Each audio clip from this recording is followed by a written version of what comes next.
In his early teens, Rasulullah did not have a permanent job.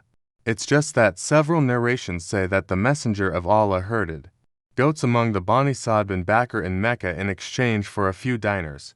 When he was 25 years old, the Prophet went to trade in Syria with capital obtained from Khadijah. Khadijah bint Khuwaylid was a female trader who had a lot of wealth and had a good reputation. He hired many men to trade his property using a profit-sharing system. The Quraysh tribe was known as a reliable trader. So the news about the Messenger of Allah reached the ears of Khadijah, who was honest in speaking, trustworthy, and had noble morals. Khadijah immediately sent someone to meet the Messenger of Allah and offered him to trade his possessions to the land of Syria. Rasulullah accepted the offer, and Khadijah immediately handed over special merchandise that had never been handed over to other traders. The Prophet was also accompanied by a servant named Maysara.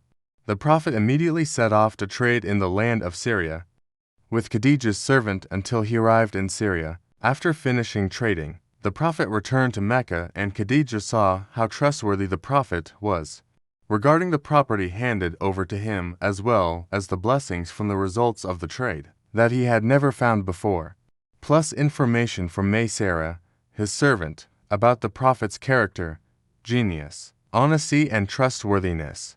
So it was as if Khadijah had found the man she had been looking for a long time to be her husband, even though there were many noble men and young men who really wanted to marry her. But Khadijah all refused. After this incident, Khadijah immediately told her heart's desire to her female friend, Nafisa bint Munayya, who then immediately rushed to the Messenger of Allah and asked for the Messenger's willingness to marry Khadijah. The Prophet agreed and told this to his uncles. Then they went to Khadijah's uncle to propose to his nephew.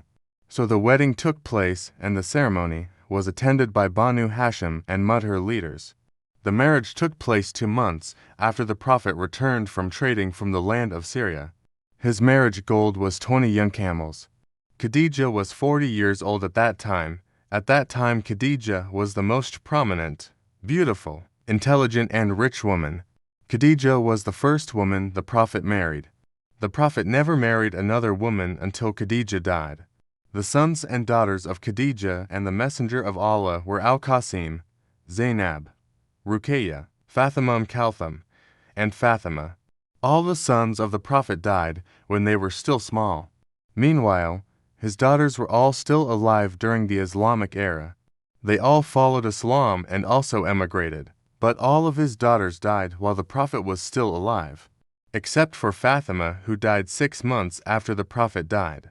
When the Prophet was 35 years old, the Quraysh people agreed to renovate the Kaaba, because the Kaaba was a structure of stones, taller than a human body, 9 cubits to be precise, which had been built since the time of Ismail, without a roof. So many thieves often take valuables stored inside.